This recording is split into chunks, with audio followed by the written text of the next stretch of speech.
E o terremoto, hein? Pois é. 2020, vou te contar um negócio, né? Tremeu a terra aqui no Brasil. Um terremoto foi registrado em algumas cidades do Recôncavo Baiano nesta madrugada. Vamos para Salvador falar com o Jonathan Gabriel. Jonathan, só para a gente compreender, nós tivemos então um registro ontem de manhã, você teve de ser acionado ali na rapidez, né, para vir conversar com a gente. E depois, mais registros para os baianos? Exatamente, Elisa e Colombo. No final da tarde de ontem, um outro abalo foi registrado na região de Amargosa e Mutuípe, né, que é considerado o epicentro aí deste tremor. E acabou de ser confirmado pela Defesa Civil aqui do estado da Bahia um novo tremor de terra por volta das 3h40 da manhã, durante a madrugada de hoje, 31 de agosto. Esse abalo foi sentido dos municípios pelos moradores, os municípios de Amargosa, São Miguel das Matas, Laje, Santo Antônio de Jesus, todos ali no Vale do Jiquiriçá e no Recôncavo Baiano. Olha só a magnitude, 3,5. Lembrando que, de acordo com o Centro de Sismologia da Universidade Federal do Rio Grande do Norte, abalos acima de 3,0 na escala Richter são considerados fortes aqui para os padrões brasileiros. A confirmação desses novos tremores chegou à Defesa Civil Estadual por meio das defesas civis municipais e também por meio desse Centro de Sismologia da UFRN, que é a Universidade Federal do Rio Grande do Norte. Lembrando que ontem, pelo menos 80 cidades, relatos de moradores de 80 municípios baianos, dão conta de tremores de terra que impactaram aí em rachaduras nas paredes, móveis, objetos que caíram das prateleiras. A CNN reuniu aí alguns depoimentos e algumas explicações de um especialista que eu convido vocês a verem a partir de agora. Em São Miguel das Matas, cidade a 216 quilômetros de Salvador, moradores relatam o registro de 9 tremores que começaram por volta das 7 da manhã. Nestas imagens cedidas pela Defesa Civil Estadual, é possível ver produtos caindo das prateleiras de um mercado. Situação semelhante foi registrada em outros municípios da Bahia. A área de limpeza, onde eu lavo roupa, ela é coberta com teto de zinco. E eu senti também estremecer. E eu achei uma coisa estranha. Eu disse, nossa, deve ter passado um caminhão aqui, mas um caminhão vai causar esse impacto. E eu levantei para ir ao banheiro, escovar o dente, tomar um banho. E meu filho estava aqui na sala, na copa e cozinha, onde eu estou. E ele comentou comigo. Estava assistindo televisão sentado no sofá. Ele disse, minha mãe, eu acho que passou um caminhão. E eu senti o sofá tremer. De acordo com a Defesa Civil Estadual, o tremor foi classificado com a magnitude 4,2 na escala Richter. Já o Sistema Geológico dos Estados Unidos informa que o tremor chegou a 4,6 pontos na escala.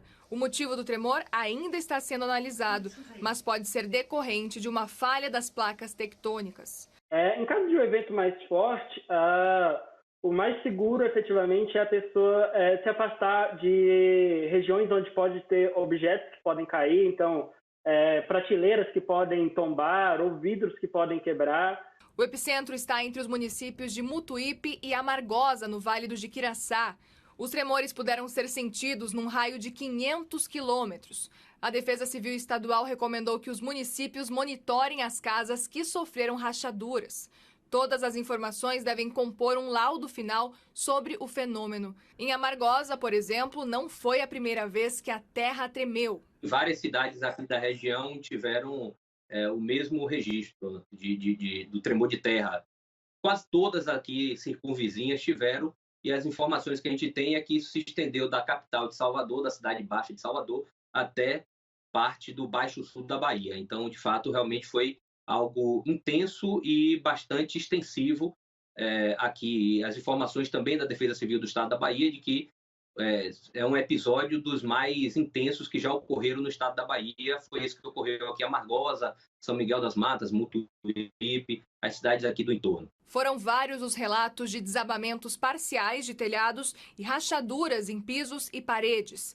Até o momento, de acordo com a Defesa Civil da Bahia, não há registro de vítimas. Numa intensidade menor que no Recôncavo, o tremor também foi sentido em Salvador durante poucos segundos. Eu achei meio que eu estava maluco, só percebi mesmo depois que eu desci, porque meu quarto fica no terceiro andar e o quarto de minha mãe fica no segundo andar. Eu fui conversar com ela. Ela, eu senti um tremor de terra. Eu disse, eu também senti. Impressionante, hein? Para falar sobre esse fenômeno que ocorreu na Bahia, a gente conversa agora com o coordenador do Laboratório de Sismologia da Universidade Federal do Rio Grande do Norte, Aderson Nascimento. Muito bom dia, Aderson. Obrigada pela gentileza de conversar aqui com a gente.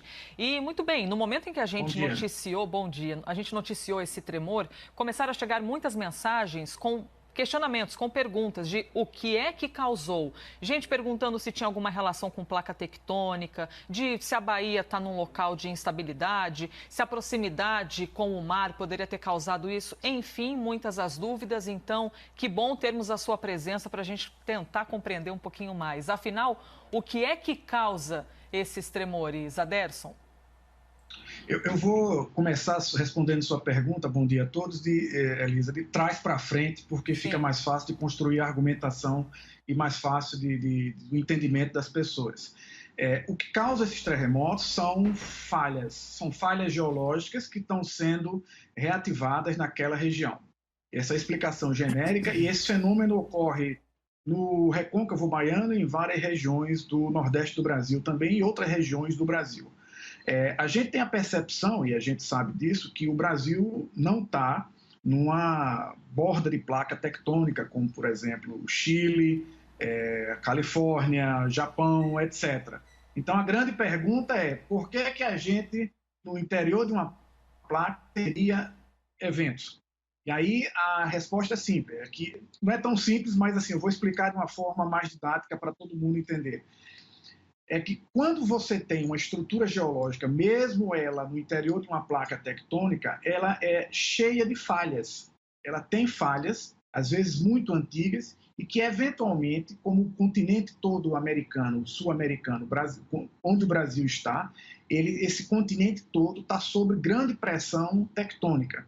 Chega um momento em que essas falhas não suportam mais essa pressão, e essa energia que foi acumulada aos longos de milhares, milhões de anos, ela é liberada na forma de um terremoto, e essa energia, parte dela, chega até a superfície e, portanto, é o que as pessoas sentem, a vibração que as pessoas sentem. Esse tipo de fenômeno acontece em regiões que estão no interior de uma placa, acontece em outras regiões do globo também, como, por exemplo, a Austrália, a África, Canadá, grande parte dos Estados Unidos, China e Rússia.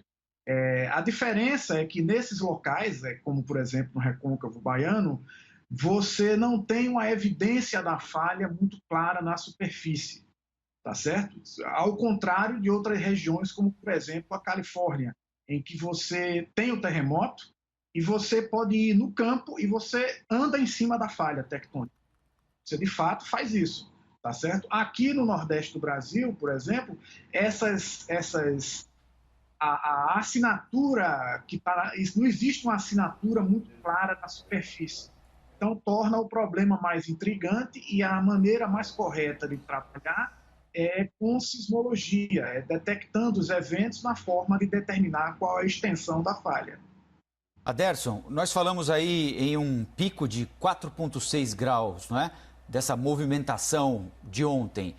Queria que você dissesse a quem está nos acompanhando qual é a gravidade desse índice e por que é que no Nordeste a gente noticia com alguma frequência tremores de terra, mas eles geralmente e felizmente têm índices mais baixos do que os que a gente está habituado a noticiar em outras regiões do país. Será sempre assim, devido à nossa formação geológica aqui? Ou não há uma garantia? Em algum momento pode ocorrer algo mais grave? Vamos começar lá do começo, que você perguntou sobre esse magnitude 4,6. Magnitude 4,6 é uma medida da energia na qual o terremoto liberou energia. Se você libera um terremoto de 4,6 numa região deserta, onde as pessoas não estão expostas a essa ameaça geológica, isso é uma questão. À medida que você começa a ter adensamento populacional, obras de infraestrutura, barragens, seja elas barragens, pontes, etc., você assume que você está expondo a sua vida, as suas estruturas, a sua sociedade a um risco, a uma ameaça maior e, portanto, o risco aumenta. Então, assim, a gente já teve aqui no Nordeste do Brasil terremotos aí na década de 80 de magnitude 5,2, como é o caso de João Câmara, em várias regiões do Ceará também. Então, a gente não pode descartar a possibilidade de que um evento dessa magnitude, 5, ou a gente tenha outro evento de 4,6. Infelizmente, a gente não tem como prever, eu não tenho como lhe dizer categoricamente quando, em que lugar e qual será a magnitude dos próximos eventos e como essa sismicidade vai evoluir. Por conta disso, o monitoramento é fundamental. Atualmente, a gente tem feito monitoramento através da Rede Sismográfica do Brasil, que é um projeto que recebe apoio do Serviço Geológico do Brasil, e essa semana a gente está indo em loco para densificar a região com mais estações sismográficas através de um projeto que a gente tem com o CNPq. Então, a partir disso, a gente pode ter ideia de como é que está sendo o comportamento dessas falhas. Outras regiões... Bom, eu ia lhe perguntar a respeito, aquela pergunta de R$1 milhão, né? Quando isso vai ocorrer novamente? Infelizmente não tem como dizer, porque isso mexe muito com o medo, com o pavor das pessoas. Mas a minha dúvida algumas pessoas retrataram que sentiram um tremor. E aí, em outros retratos, outros relatos, disseram que sentiram até 9. Como é possível isso? Por que existe essa diferença? E que causa ainda um pavor maior, né? Sentir 9 vezes um tremor? Perfeitamente. Você tocou num ponto muito importante, que é a percepção da população em relação a esses tremores. A diferença dos relatos é que se você tem esses terremotos mais recentes, eles são de magnitude em torno de 3, 3,5, por aí. São esses mais recentes. Madrugada nós tivemos um de 3,5. Esse de 3,5, como ele não foi tão forte como o de 4,6, ele é sentido num raio em torno do epicentro muito menor. Então, as pessoas relatam, os efeitos são menores. Geralmente, se você está muito próximo ao epicentro, ao foco, você sente terremotos de magnitude até perto de 2. Então, as pessoas que tivemos vários perto de 2. Então, as pessoas que estão nessa região próxima ao epicentro, elas vão sentir um efeito maior dos terremotos. E isso, para a população, tem um efeito psicológico muito forte, porque, como a gente sabe, a população fica apavorada, as pessoas não são numa área que a última atividade que a gente teve recorrente nessa região foi em 1899, perdurando até 1920 do século passado. Então, essa geração que conhecia essa sismicidade já toda não existe mais, e você tem uma geração que está desacostumada, e as pessoas têm, obviamente, uma tolerância menor a esse tipo de fenômeno, e ficam apavoradas, e, como eu falei, você falou, o terremoto não avisa quando vai, não manda mensagem, não manda nenhum tipo de aviso. Então, é por isso que o monitoramento é importante e uma boa sinergia, como a gente está tendo, com a Defesa Civil Estadual, que vai acompanhar nosso trabalho também. O nosso papel aqui é basicamente fornecer informações técnicas para as ações de defesa civil. Aderson Nascimento, coordenador do Laboratório de Sismologia da Universidade Federal do Rio Grande do Norte, muito obrigado pela entrevista aqui para a CNN e até uma próxima, hein? Eu que agradeço. Bom dia.